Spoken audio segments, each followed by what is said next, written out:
From the Library of Congress in Washington, D.C. Our lineup of distinguished authors will discuss a whole range of topics related to life in the 21st century. And I want to just mention these authors because it's such a distinguished lineup. It's just really, for the National Book Festival, an embarrassment of riches. We have Angela J. Davis. Yes.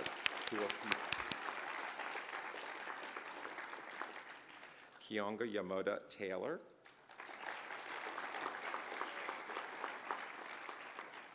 Jabari Asim, who is quickly finishing his email before the talk. Just kidding. Anne-Marie Slaughter, Alejandro Danois, James McBride, Diane Rehm, Susan Jacoby, and Jeffrey Toobin. So they're all going to be appearing here today, and I hope you will get to see them. Also, I want to make special notice of one author, Joanne Jenkins, who is the current CEO of AARP and a former senior manager at the Library of Congress. Joanne and AARP are longtime supporters of the National Book Festival, and I really want to extend my gratitude to her and AARP for their continued support. I think she'll enjoy her talk about disruptive aging. I've turned 63 in just a couple more months, and I've heard Joanne speak, and a lot of the things she was talking about really rang true for me. So I hope you get to see her. But it's now my pleasure to tell you about today's program, which is a panel discussion about contemporary issues in African American lives. It is my pleasure to introduce the first of three panelists for this discussion, Jabari Asim, who is an author, poet, playwright, and associate professor of writing, literature, and publishing at Emerson College in Boston, Massachusetts, where he directs the MFA Creative Writing Program. He is also the executive editor of The Crisis. Please welcome Jabari Asim and our panelists today, and thank you so much.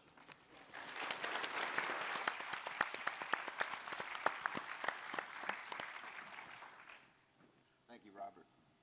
Good afternoon. I'd like to welcome you to this discussion. As Robert says, the first to take place today on the Contemporary Life stage here at the National Book Festival. And it's my great privilege to be in conversation with two insightful authors whose work has obvious relevance to many of the events taking place in the country at this time. We convened following the police killings of Terrence Crutcher and Keith Lamont Todd, which follows so many similar deaths of women and men of color across the nation. They are events that have prompted many to not only question the justice system, but also, in the words of the great Fannie Lou Hamer, to question America. I'll keep the introduction short because you can read more in the festival brochure. But with me is Angela J. Davis, professor of law at American University's Washington College of Law, and the author of Arbitrary Justice, The Power of the American Prosecutor. She's an expert in criminal law and procedure and researches prosecutorial power and racism in the criminal justice system. Her forthcoming book, Policing the Black Man, will be available from Pantheon next year. We are joined by Keeanga-Yamahtta Taylor, an assistant professor in Princeton University's Center for African American Studies. Her research often examines race and public policy. Her book, From Black Lives Matter to Black Liberation, is an examination of history, politics, and the development of the social movement Black Lives Matter in response to police violence in the United States. We're going to talk a little bit among ourselves before welcoming questions from the audience later in the program. We don't have a lot of time, so I'll dive right in.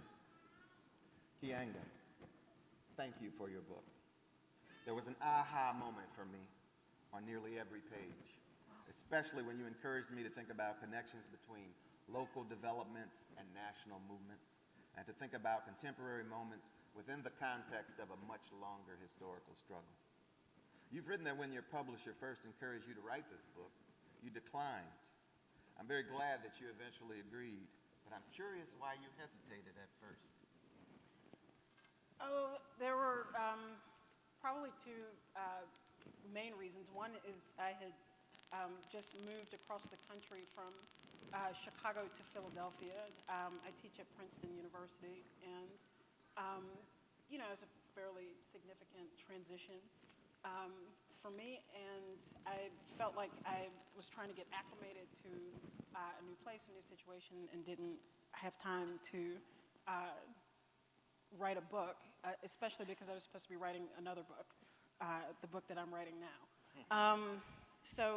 And then the second one is probably more relevant, which is that it's difficult to write about something that is unfolding, that you're in the midst of, to essentially write about a moving target.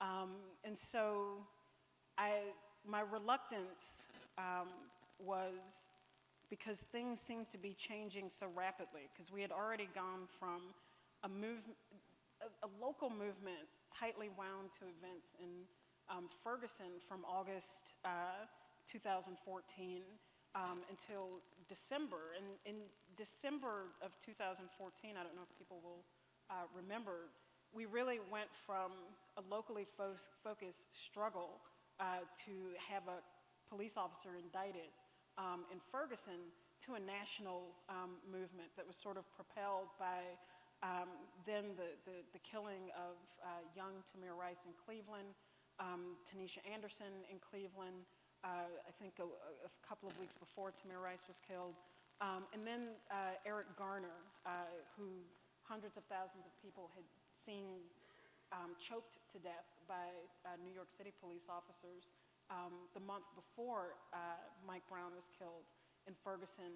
The officer who ultimately killed Eric Garner was also not indicted somewhere at the beginning of December. And so it all of a sudden turned into a national phenomenon with marches and demonstrations across the country. And so I had so many things in my head that I was thinking about, that I wanted to say, that I essentially took a weekend to decide if I could actually write the book.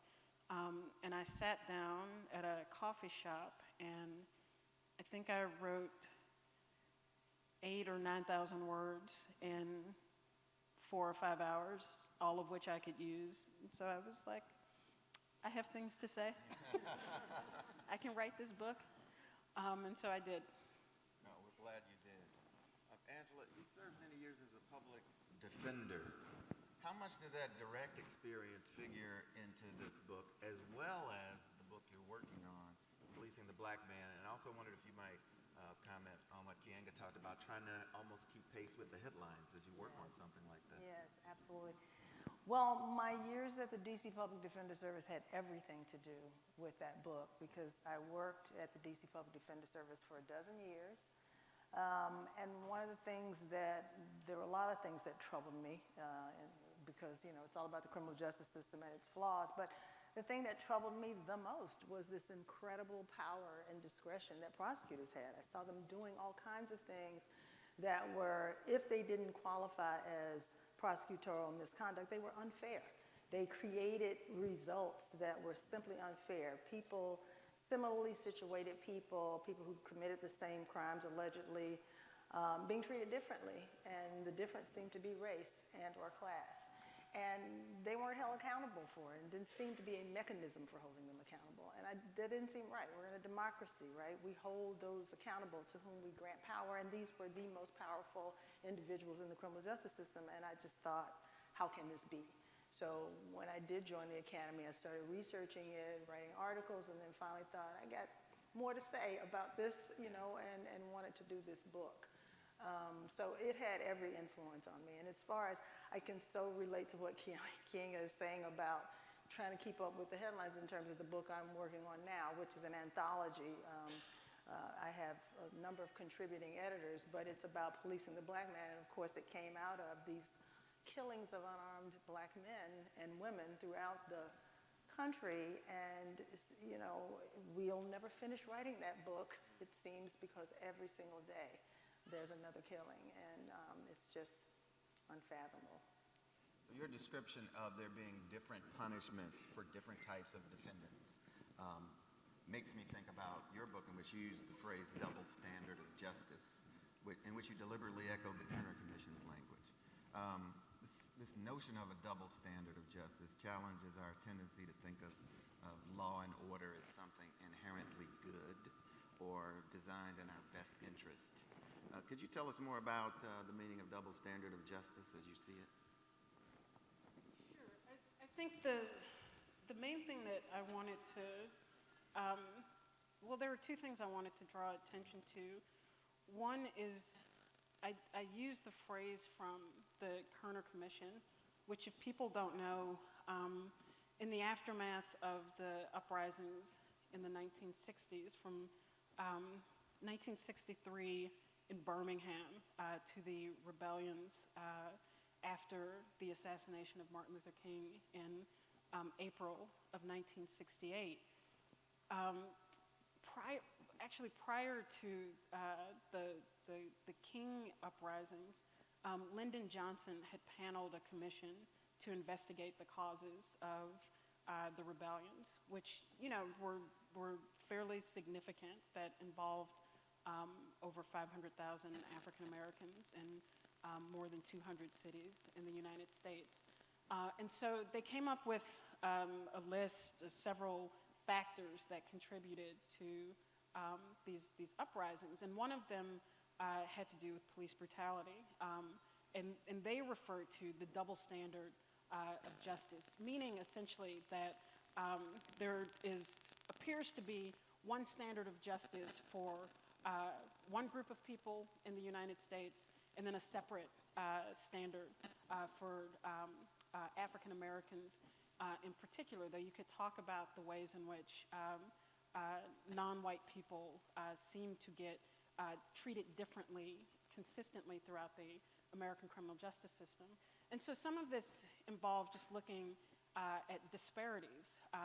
You look at the number of black people in the U.S., which is somewhere between 12 and 13% of the population, and yet black people make up almost half of the people in prison, almost half of the people on death row. In every sort of category that you go through the criminal justice system, there is a grotesque overrepresentation of black people in the criminal justice system. And so I wanted to draw attention to that for obvious reasons in the context of the emergence of this Black Lives Matter movement, and investigate why that is. Why is there this almost unbroken continuity of racial discriminatory approaches to policing from the time of emancipation for African Americans to the current moment? And so there are many things that I say about that which calls into question the entire institution of policing as to whether or not it's actually about policing and ending crime, or whether or not it's about something else that has absolutely nothing to do with crime. And just, as one example of that, you look at a city like Chicago, which is obviously struggling quite a bit with violence and crime that has been highlighted in the mass media. But if you just look at two things that have transpired in the last 3 months in Chicago, they have fired 1,000 teachers, and 2 days ago, Rahm Emanuel pledged to hire 1,000 police officers. When it came to teachers, we were told that, oh, there's a budget crisis, we can't afford this, put 40 kids in a classroom, do whatever you have to do to make the situation work. When it comes to hiring police officers, which will cost $134 million, the mayor has said that he will turn over every stone to come up with the money necessary to hire the police. And so we have to put those two realities together. And when they don't fit together, we have to ask, is policing really about protecting and preserving law and order, or is it about something else? And what is it, the something else that I think is important to talk about, that gets at what is meant by there being two standards of justice in the country. Related to that, Angela, the Black Lives Matter movement has brought attention to the role of prosecutors in some high-profile cases, so the behavior of prosecutors has sort of entered the public conversation in a way that it hasn't often. We talk about Robert McCulloch following the killing of Mike Brown in Ferguson, Anita Alvarez, who's now out of office, but following the killing of Laquan McDonald in Chicago, and Marilyn Mosby following the killings of Freddie Gray in Baltimore. Now, your book addresses, among other things, what you call discretionary decision-making on the part of prosecutors. Can you tell us something about that within the context of the movement for Black Lives? Sure. So that's one of the things that I've noted that I found so interesting. I mean, what I've been trying to do is make people pay attention to prosecutors. I mean, of course we need to pay attention to cops, and there's been a lot of attention paid to them. Unfortunately, things have not gotten better. They seem to be getting worse.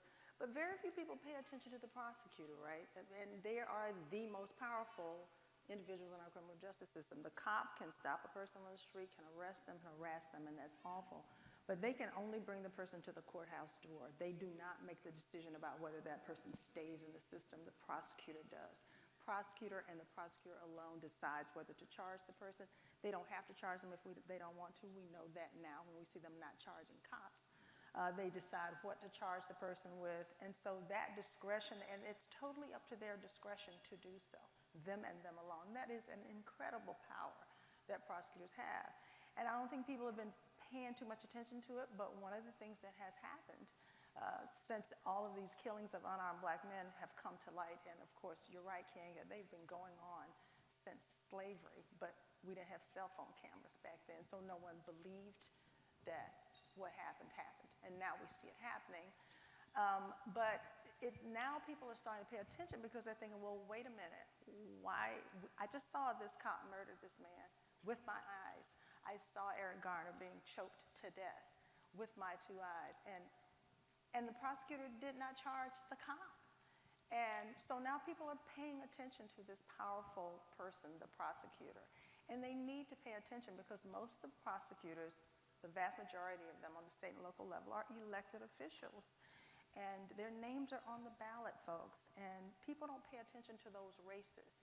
A lot of the time, most of the times they run unopposed, but even when they do run against other people, they don't talk about what they do behind closed doors, their charging decisions, their plea bargaining decisions. Most people aren't even familiar with those terms. They run on, I'm tough on crime, and their opponent says, I'm tougher on crime, and that's all they say about what they do. But now people are starting to pay attention to what they do and starting to pay attention to racism. And one last thing I'll say before you move on is